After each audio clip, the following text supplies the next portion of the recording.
Iran जंग के बीच Hormuz से भारत के लिए एक और खुशखबरी आई है। जी हां, स्ट्रेट ऑफ हॉर्मुज से भारतीय झंडे वाला एक और जहाज पार कर गया है। हॉर्मुज पार करने वाले इस जहाज का नाम ग्रीन सानवी है, लेकिन अभी भी कुछ जहाज हैं जो एलपीजी लिए हैं और हॉर्मुज स्ट्रेट में ही फंसे हैं। इनको कैसे निकाला जा रहा है, आगे की रणनीति क्या है भारत की, और अब तक कितने एलपीजी लदे जहाज भारत आ चुके हैं, आइए इस वीडियो में आपको विस्तार से बताते हैं। नमस्कार, आपके साथ मैं पल्लवी रविंद्र सिंह। जहाज ट्रैकिंग डेटा के मुताबिक फारस की खाड़ी में खड़ा एलपीजी टैंकर ग्रीन सानवी शुक्रवार की शाम को ईरान के समुद्री इलाके से होकर एक कॉरिडोर का इस्तेमाल करते हुए हॉर्मुज स्ट्रेट के पूरब में पहुंच चुका है। अब मुंबई की ओर ये बढ़ने लगा है। अनुमान ये लगाया जा रहा है कि टैंकर में तकरीबन 44,000 मीट्रिक टन एलपीजी है। यह पश्चिम एशिया युद्ध से पहले भारत की एलपीजी खपत के आधे दिन के बराबर है। ईरान युद्ध के कारण सप्लाई की कमी के बीच देश की मौजूदा एलपीजी खपत कम है। एक्सपर्ट्स और इंडस्ट्री के जानकारों के मुताबिक अगले कुछ दिनों में भारत के झंडे वाले 2 और एलपीजी टैंकर ग्रीन आशा और जग विक्रम के भी हॉर्मुज पार करके भारत आने की उम्मीद जताई जा रही है।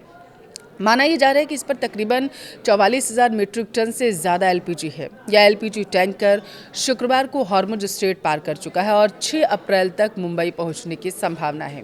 इस तरीके से मार्च महीने में हॉर्मुज पार करने वाला यह 7वां भारतीय जहाज माना जा रहा।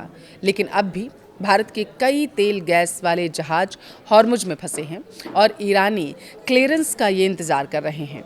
देखिए, एक रिपोर्ट में दावा किया गया है कि LPG tanker green Sanvi Iran युद्ध शुरू होने के बाद से स्ट्रेट ऑफ हॉर्मुज की मुश्किल पानी से गुजरने वाला 7वां भारत के झंडे वाला व्यापारी जहाज है। अब तक आए सभी 7 एलपीजी टैंकर थे। ग्रीन सानवी के ट्रांजिट के साथ अब फारस की खाड़ी में भारत के झंडे वाले 17 जहाज हैं जो हॉर्मुज स्ट्रेट के पूरब में हैं। अब यहाँ आपको बता दें कि भारत अभी भी हॉर्मुज स्ट्रेट से भारतीय जहाज़ों के लिए सुरक्षित पास के लिए ईरान के साथ डिप्लोमेटिक लेवल पर बातचीत कर रहा है। ईरान ने हॉर्मुज को बंद रखा है और अब टोल वसूल रहा है, मगर भारत से अच्छे संबंध की वजह से उसने भारतीय जहाज़ों को फिलहाल के लिए छूट दे रखी है। पिछले हफ्ते अगर आपको याद हो तो ईरान ने कहा था कि अमेरिका, इजराइल और उनके सहयोगी देशों के अलावा मित्र देशों के जहाज ईरानी अधिकारियों के साथ कोऑर्डिनेशन में हॉर्मुज को पार कर सकते हैं। ईरान के विदेश मंत्री अब्बास अरागची ने कहा था कि हॉर्मुज स्ट्रेट उन देशों के लिए चालू है जो तेहरान के साथ जुड़े हुए हैं और जिन्हें दोस्त मान रहा है वो।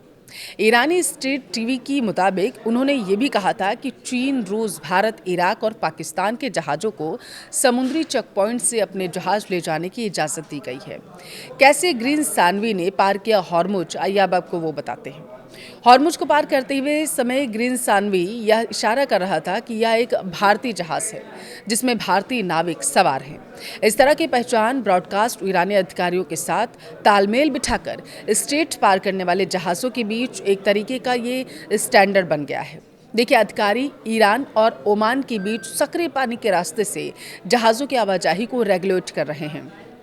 हॉर्मुज का यह रास्ता फारस की खाड़ी को अरब सागर से जोड़ता है और ग्लोबल एनर्जी फ्लो के लिए एक ज़रूरी समुद्री चेक पॉइंट है, इसे माना जाता है।